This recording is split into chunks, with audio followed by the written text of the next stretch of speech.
지금까지 여러 시간에 걸쳐 자기 부인에 대해 나눠왔는데요. 오늘은 그 길을 걷는 이들의 모습에 대해 말해보겠습니다. 누가복음 8장 34절입니다. 누구든지 나를 따라오려거든 자기를 부인하고 자기 십자가를 지고 나를 따를 것이니라. 그리고 계시록 13장 4절입니다. 이 사람들은 어린 양이 어디로 인도하든지 따라가는 자며, 여기서 이 사람들이란 하나님이 구원하시기로 한 하나님의 모든 백성을 상징하는 14만 4천인데요. 이 사람들은 어린 양이 어디로 인도하든지 따라가는 자라는 말씀입니다.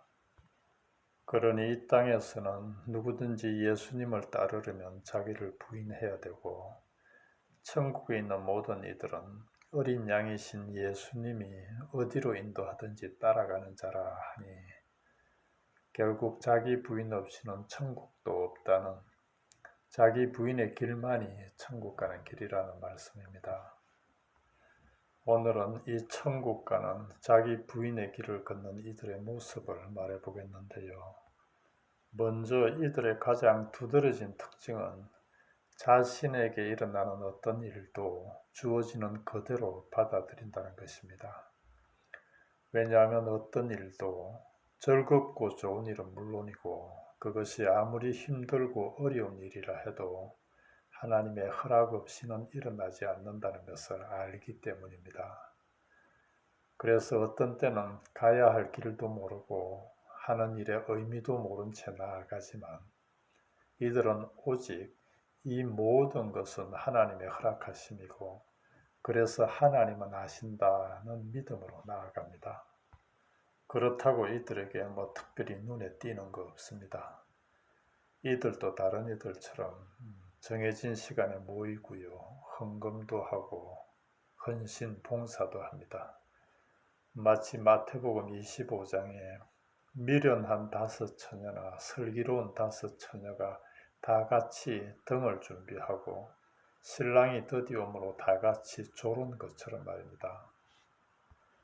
그럼에도 오히려 믿는다면서 외적인 것들을 추구하는 사람들의 눈으로 보면 이들은 참으로 시시하고 별 유익도 없어 보이고요, 성격도 우유부단하고 심약한 마음의 소유자같이 보여 저런 나약한 이들이 무슨 믿는 성도란 말인가 하며 비웃는 눈초리로 보기도 합니다.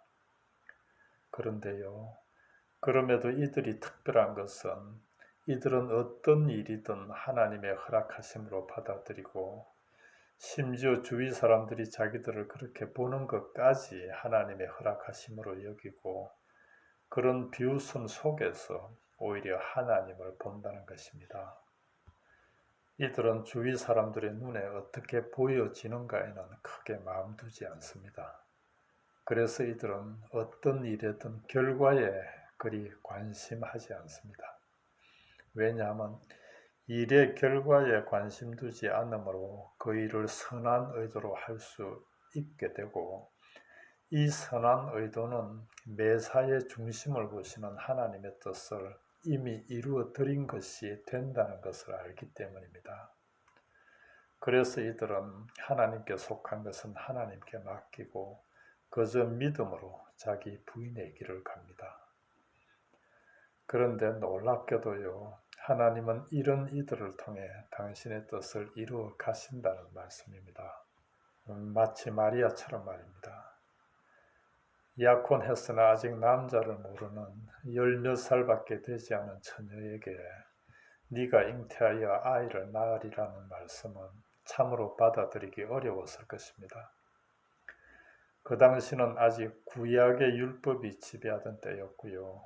그래서 그의 약혼자 요셉도 아무도 모르게 파혼하려 했으니까요. 그럼에도 그녀는 주의 여종이오니 말씀대로 내게 이루어지이다 하며 단순히 자기 부인으로 그 말씀을 받아들입니다. 참으로 놀라운 자기 부인의 믿음입니다. 하나님은 그런 마리아를 통해 예수님을 이 땅에 보내시는 놀라운 당신의 뜻을 이루십니다. 그러니 마리아처럼 이해할 수 없을 때라도 자기 부인으로 하나님 말씀을 받아들일 수 있기 바랍니다. 그러면 우리도 하나님이 당신의 뜻을 이루시는 도구로 사용될 것이니 말입니다. 오늘날 같이 예수님을 믿는다는 것이 겉으로 드러나야 하고 무슨 그런 대단한 일을 계획하고 이루어가는 그런 눈에 보이는 것들로 믿음이 증거되는 시대에, 그래서 심지어 어느 대형 교회 권사다 장로다 하는 것이 자랑이 되는 오늘날이잖아요. 그리고 사람들 눈에 띄는 크고 대단한 일을 해야 하고 괜찮은 예배당을 가져야 좋은 교회라 평판받는 오늘날에, 이런 자기 부인의 소리가 얼마나 공감을 얻을지 모르겠으나, 누구든지 예수님을 따르려면 자기를 부인해야 한다는 말씀과 천국에 있는 모든 이들은 어린 양이신 예수님이 어디로 인도하든지 따라가는 자라 하는 말씀을 꼭 기억하시고요. 이 자기 부인의 길만이 하나님이 정하신 길이고, 그래서 여기에는 더할 것도 없고 뺄 것도 없으며 부자든 가난하든 배웠든 못 배웠든 건강하든 병약하든 은혜 입은 믿음 얻은 구원받은 자라면 누구나 걸어가야 하는 길임을 명심하시기 바랍니다.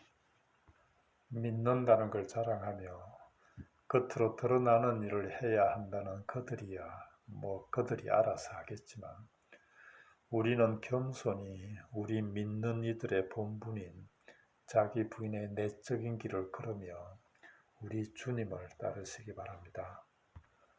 홍해를 여시고 택한 백성 모두를 광야에 들여보내신 후 홍해를 닫아버리심으로 한 사람도 예외 없이 자기 부인이라는 광야 길을 걷게 하신 하나님이심을, 그리고 그 광야 길에서 첫 세대의 사람들을 다 죽이시고 같은 수의 다음 세대를 약속의 땅 가나안에 들여보내심으로 우리 인생길에도 자기 부인의 죽음을 통과한 후에야 약속의 땅 하늘나라를 허락하시는 하나님이심을 꼭 기억하시기 바랍니다.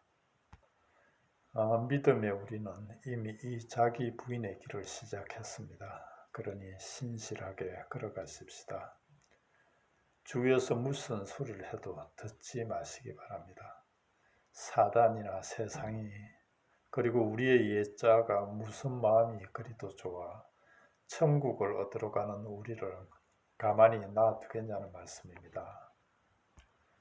이 길은 자기 중심에서 벗어나는 길이므로 고독하지만 자유롭고 가난하지만 초연하며 힘들지만 하나님만으로 만족하는 참으로 찾는 이가 적은 좁은 길입니다.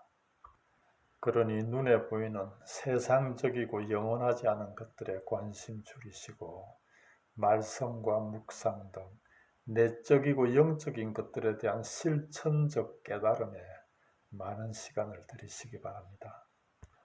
그리고 예수님이 왜 생명으로 인도하는 문은 좁고 길은 협착에 찾는 이가 적다 하셨는지, 그리고 내가 다시 올 때 이 땅에서 믿음을 보겠느냐 하셨는지도 함께 묵상해 보시고요.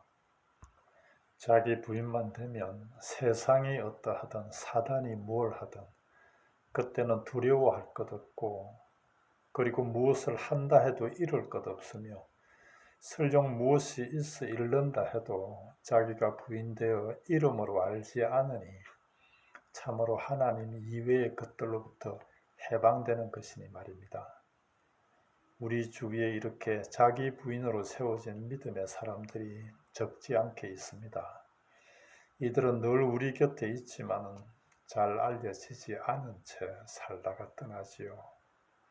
그럼에도 저는 확신하는데요, 이들만은 하늘나라에서 분명 새 노래를 부르며 영원히 빛날 것이라고.